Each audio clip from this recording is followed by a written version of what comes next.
Schlockmeisters fans, another re-review from my previous channel, Stephen King's The Dead Zone. Let's check it out.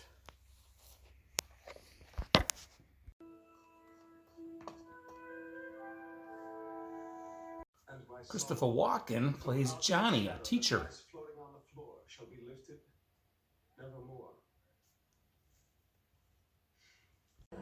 Here he is on a roller coaster with his girlfriend Sarah, played by Brooke Adams, and he's getting a massive headache.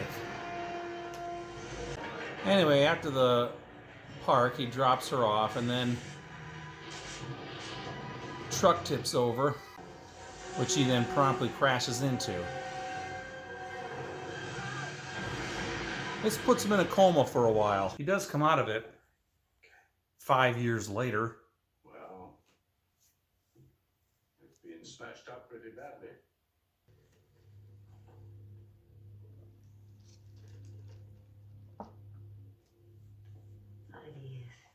Later on, when one of the nurses touches his arm, he has this psychic connection with her, and he sees this woman's daughter at home, a fire. He warns her, and sure enough, there actually is a fire at the nurse's home. Daughter got saved. When he touches his doctor's arm, he sees a vision of when the doctor was in World War II.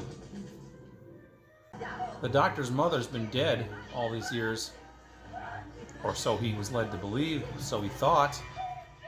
She's alive, Sam. Who? Your mother. No, that is not possible. During those 5 years, Sarah ended up marrying somebody else and having a child. They told me you were outside. JGETV. So the press takes notice of his psychic abilities. She's fine. Would you call this a psychic experience? Skeptical reporter. You why your sister killed herself? Right. Go. It's not all right. These murders we've been having. Tom Skerritt wants help on a serial killer.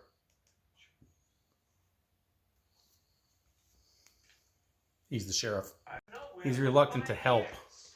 When I woke up, my girl was gone, my job was gone, my legs are just about useless. Bless me. Sarah comes to visit, and she basically, since they never slept together, she's going to let him, even though she's married. One-time deal, buddy. I'm gonna see you again? Not like today. He agrees to help with the serial killer in town. Here's our newest victim, and he's going to touch her hand to get a feel for what happened, see if he can see it. And guess what? He does see it. He sees the assault and the murder and the murderer's face. Turns out the deputy is the serial killer, so they go to his house. You leave my boy alone.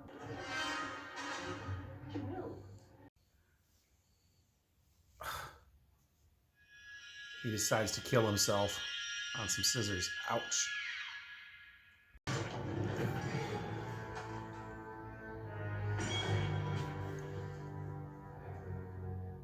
Mom's not very nice either.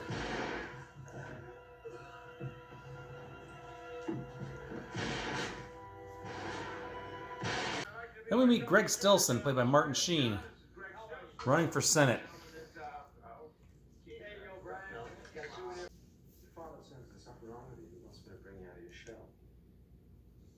He also gets hired to teach this kid. You don't have to do anything. Seems a little extreme. Real manly people.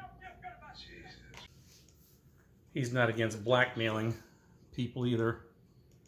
I got lots of loyal people on my side, but He's got some pictures of this guy with another woman who's not his wife.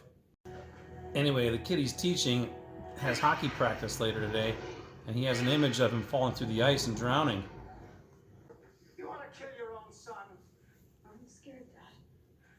for Christ's sake, John, don't be scared. Just go eat your cookies. Don't you know who I am? Now don't give me any argument. The ice is gonna break. Well, the kid was too scared to go to practice, and guess what? 2 boys did drown. He meets Stilson again, shakes his hand, and gets a vision of the future. A future President Stilson starting a nuclear war. This is not necessary, Mr. President. We have a diplomatic solution. Mr. Vice President, Mr. Secretary, the missiles will fly. To save lives. So he asked his friend if he would kill Hitler if he could go back in time. I love people. Therefore, I would have no choice but to kill the son of a bitch. So Stilson is given a speech. He decides he's going to shoot him. Now, Sarah actually works for the campaign for Stilson. Now, he's going to miss, but then Stilson's going to use the baby as a human shield.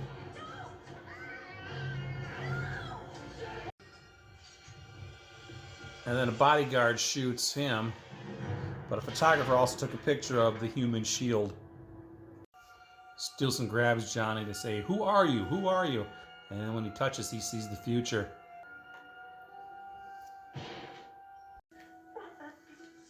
And that's the end of John and the end of our film.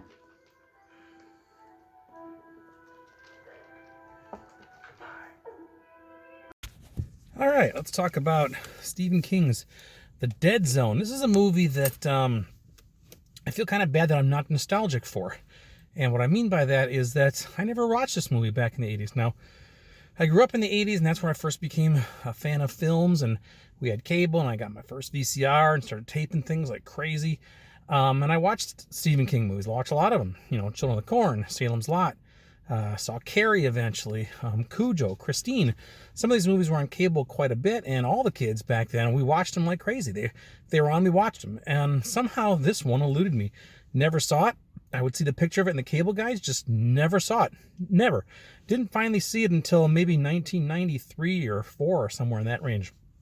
And watched it then, and I liked it. And then I don't think I watched it again until I reviewed this on my previous channel 5 years ago. So today I watched it for the 3rd time in my life. And you know what? I really like this movie. It's good. I just wish I'd seen this one over and over and over again, because it seems like the kind of film I would have enjoyed when I was a kid. I just didn't get the opportunity for whatever reason. I have no idea, but it's a good movie. It's one of these movies that I wish I'd seen over and over, that I could, you know, I knew the lines. I could just not even pay total attention to it and still watch it, that kind of thing. But no go. But anyway, so again, I feel bad that I'm not nostalgic, but whatever. Anyway, the movie itself, it's about this guy, Christopher Walken. He has a car accident and is in a coma for 5 years. And when he wakes up, he finds out he has this psychic ability. If he touches someone's arm or hand or something, touches their body in some way, he sees like a part of the future, or sees something. Now, he touches his doctor's arm, and he realizes that his doctor's mother, who he thought was killed in World War II, is still alive somewhere, and he tells her where. At one point, he's teaching, and he touches the kid. He's a piano teacher, and I think it was piano. Yeah. And he realizes the kid is about to fall through some ice when he has hockey practice. So he warns the father about this, and the kid doesn't go. And then he learns that, hey, I can kind of change the future here too. Well, he was engaged at the time to the actress Brooke Adams, and she has since, when he went into the coma, she has since got married to somebody else, had a baby, infant really. I think the kid's about a year old maybe. They kind of reunite a little bit, but she's still married, happily married, although she does sleep with him one time. Basically says, here's what, you know, you missed all those years ago type of deal. One-time deal though. So, but anyway, he manages to meet Martin Sheen, who's running for Senate. And at one point he shakes his hand, and then he gets a vision of the future. He sees that Martin Sheen, now president of the United States, he's running for senator now, president of the United States in the future, does a preemptive nuclear war strike and basically starts a nuclear war. And he's like, holy shit, what am I supposed to do about this? Now he can see the future. So he asks his doctor, the one whose mother was still alive from World War II, he said, if you had a chance to go back in time or something, or to prevent the future, would you kill Hitler? And the guy said, yes, I would. So he's like, well, shit, I got to kill Martin Sheen now. Stilson was his name, running for senator. So his ex-fiance or girlfriend or whatever she was, Brooke Adams, is actually working on Stilson's campaign. He writes her a letter saying what he's going to do, and he goes out with a shotgun to try to kill him, but he misses. However, in the chaos that followed after the gunshot, not only did he get shot by one of the bodyguards, but Stillson, being the coward that he was, grabbed the baby, Brooke Adams' baby, and holds it in front of his body as a shield, a human shield. And some photographers snapped some pictures of it, and that's obviously going to be the end of his career because you can't do that. So at the end of the movie, as he's shot and dying, Stillson, Martin Sheen goes over and grabs him. He's like, "Who the hell are you? Who the hell are you?" And they touch, obviously, at that point, and then he realizes, he sees the future, and he sees the cover of Newsweek showing Stillson, his career is over, and then shooting himself and killing himself and committing suicide. And at that point, our hero, Christopher Walken, dies, and that's our movie. So there you go. That is The Dead Zone. You know what? Again, this was a pretty good movie. I enjoyed this. One brief nude scene in this movie, but it wasn't even really necessary.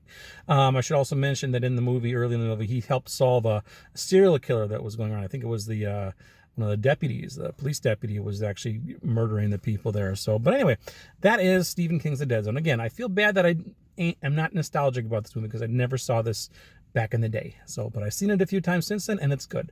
Check it out. Leave some comments. I'll leave a link to the Blu-ray. I'm pretty sure it's on Blu-ray now for Amazon, and if you want to buy it, then you should buy it because it's good. Check it out. Leave some comments. It's The Dead Zone. Watch it. Bye.